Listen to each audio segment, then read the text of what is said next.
چه خیل شد که پسر شما همین گروه پیوست شده است جوانان گروه حرکت اسلامی همون نوسیدیسکی نه بله 2000 پس آخران رفتگیم 2008 بوده وقتی که اولش عمرسی بودم در آمده دیدم همش نه من نبود بله و بین شما همین خیل بعد این به وطن که آمدن به ناحیه اسپیتمی بعد هم دیگر نفهمی شد بعد اسیا همین دانستگی داشت دادم دیگر اسیا نمی بیاد من با خبر نمی شود من این رو می درام گفتگی ده کیم درآوردگی وای درآورد من نمیدونم دیگری خیلی هیچ نمی گفتند همین خیلی گفتید به خودشون فرو رفته سوره 6 ماه اینجا عذاب کشیدم گفتم آخر بوایشه مادرش گفتم ای تو مادر تو همین زوی دیگه تو گو این راهی ناتورین این راهی حرام نماز خواند حلال و پاکیزه رود مسجد برود یعنی که فقط دست کشیدن از موسیقی و چه گفتید من گفتم موسیقی حرام نه بله شما لیکن نمیدونستید که دیگه گروه ها نه وایش ما خیال با نیست خیلی نبود که من گفتم شون حیران شدم چه نماز خوان بودستیم بله این اصلا جوانان پسرتون یکونجا تحصیل کرده بودند یکونجا خواندن بعد مکتب یکون کسب هم داشتن نه بعد مکتب خدا منمین موسیقی دادیم با دلش به انداخت خدا هنر داشتن من خودم استاده کن دوستی کاربه بردم بینم که اوزی بچه قوت نیسته رویم بگو که دادا من استاگی نمیکنم شد زی میکنه که من سرود میخونم بعد بین شما همین خیل دل سردی دل خونکی چه خیل پیدا شد دل خونکی 6 ماه عذاب کشتم اینجا به علاج نیسته من دازی سن نمیکنه ده چون من بیرم برو آدمو مادرش بود خواهر کلانش بود من گفتم این خواننده گپی من گم دروازه روز کدمی این آیله به من پریزده من عرقخور نباشم نشکش نباشم دوز نباشم آدمکش نباشم من تو شما نه راست به حرکت کداشتم بودم رویم بگو که دادم نگو من جنده شدم یک دفعه آدم سالی غلطید کلام بود کلام دیگفتم دوبل اکادمی پتام میزنم گو منو دختر کلانم دستمو کشیده من یک چیز بوای کرد بگم یاش کو پتر که بسونه خیسته گریختم نمیشه میکشتم سونه همه کتاب رفت باش بگفتم مادرش بگفتم که ای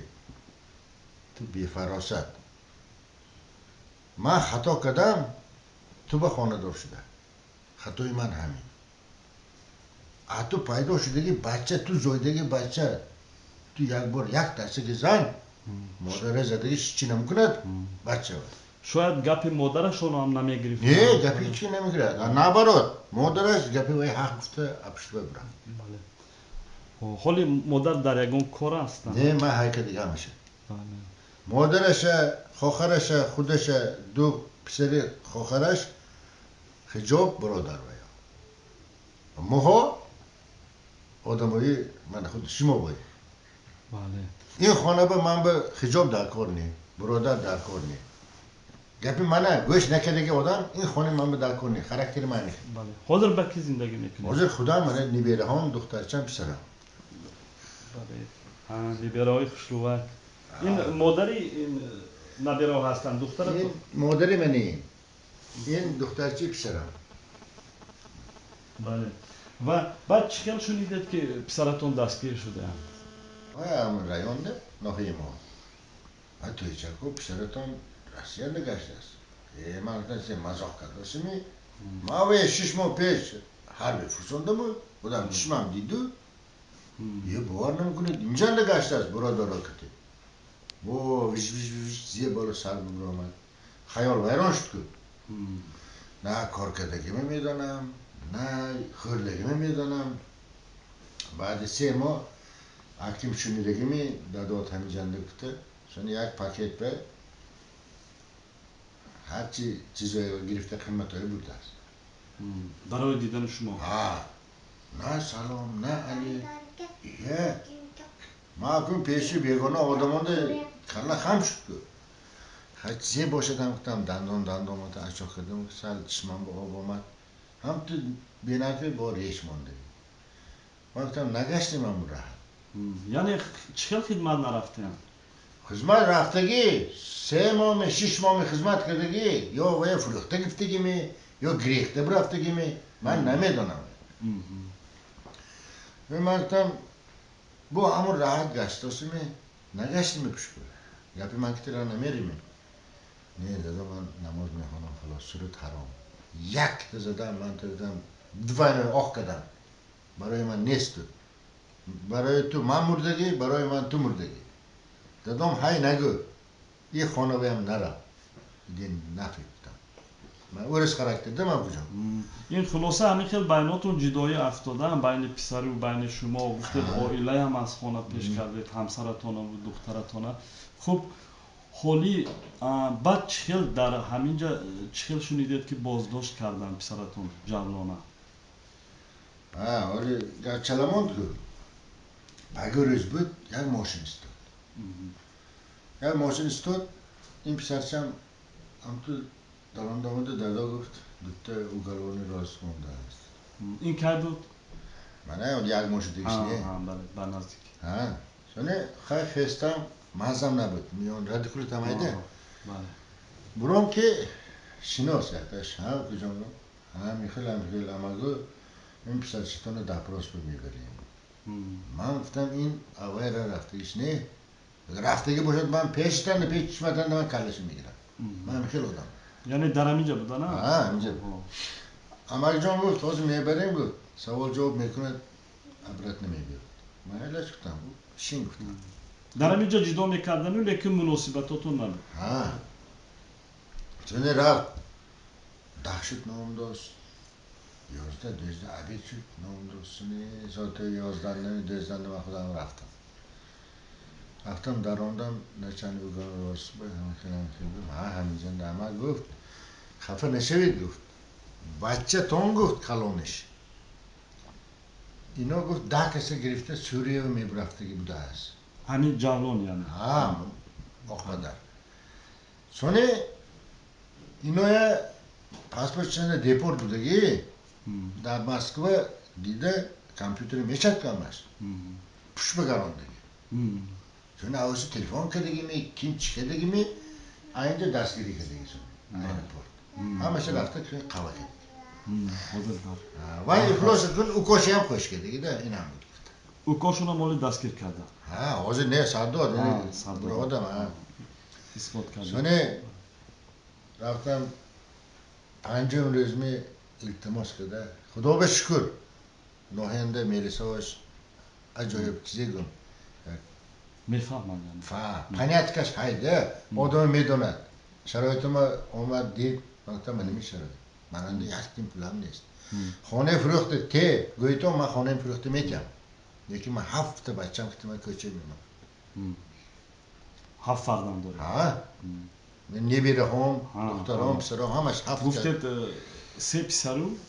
2 پسر 3 دختر بله چون نه فهمید بیچاره عمل گفت مالش پسرتون میتیم رو گرام بروید این دویم پسره جوان چی نام دارن؟ فرخ این کس کار میکنن نگوزا میکنن این عادیه شک میدیم هم پیم خانم خونه من نگفته گیده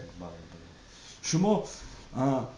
توچیبایکا اصلا همین خیلی جوان ها هستند در مثال پسری خودتان گفتید گروه های خوب گروه های افراطی تندگرا تروریستی همراه میشوند شاید دانسته شاید ندانسته از گمراهی گفتید خب شما همین کار همینای چخیل بها میتید حاضر نه فقط در همین سپیتامید و دیگر ناحیه های ولایت سودا میلیون جوان ها هستند که بعضی هاشون حتی در سوریه رفتند حق و حلال گفه میگم و یا کورنمک بودم گفه تورش و یا همش آخفده من به گفتاست که نماز نخوندگی آدم وای کافره اسلامی دلش بنگیرد وای کافره گفتم نه این خیلی میدانم این روی زمیننده چند آدم های یگان مومن نمیم کافر که کیم کافر که پدر و مادر رو گرداند می انا کافر. این و شما گفتید که همین خیلی جوانو در مثال خودتون حتی اول خواننده یک کنفلیکت مناقشه به وجود میبرند.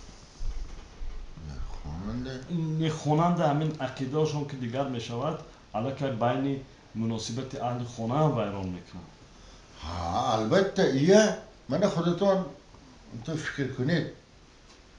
رویتان با آمده پسرتان 20 سال شما مهر داده سرش سله کرده و یه پاچی گماندن و حرکت ارز حواظ دلتاننده پیدا میشده یک روزی که میبیاد که تو دادای من نگود شما چه آدم شده میمانید؟ بله. ما حاضر این میکنم چیزی میگوید اوز میکنم تریک مرده من کدی کارم هم نمیدونم من همین خوردنم دو بدنم میخورم میبرم شب سویت برد میبیام حاضر جای کار نمیکنید شما؟ حاضر نیست قوتم هم نیست. این حالی در خانه گفتید همسرتون جدا شده دخترتون هم پیش کردید چه زندگی میکنید حاضر؟ زندگی خدا به شکر من این پسرم گفته کسی میگه من دخترم دیداست پسر دویمتون؟ ها پسر خوردیم. این دخترتون هم کار کرده ایستاده بودن؟ من همین بیچاره چاک میدوزد میمی سواد پواد دستش چی کار بیاد چهار تنه میبیارده من روزگار مردم تا بهاره. بله. خدا خواهد بهار شود این دست همش هنر بکجا. بله. یک آدم و یک تا خانه ساخته تیوام هم رحمت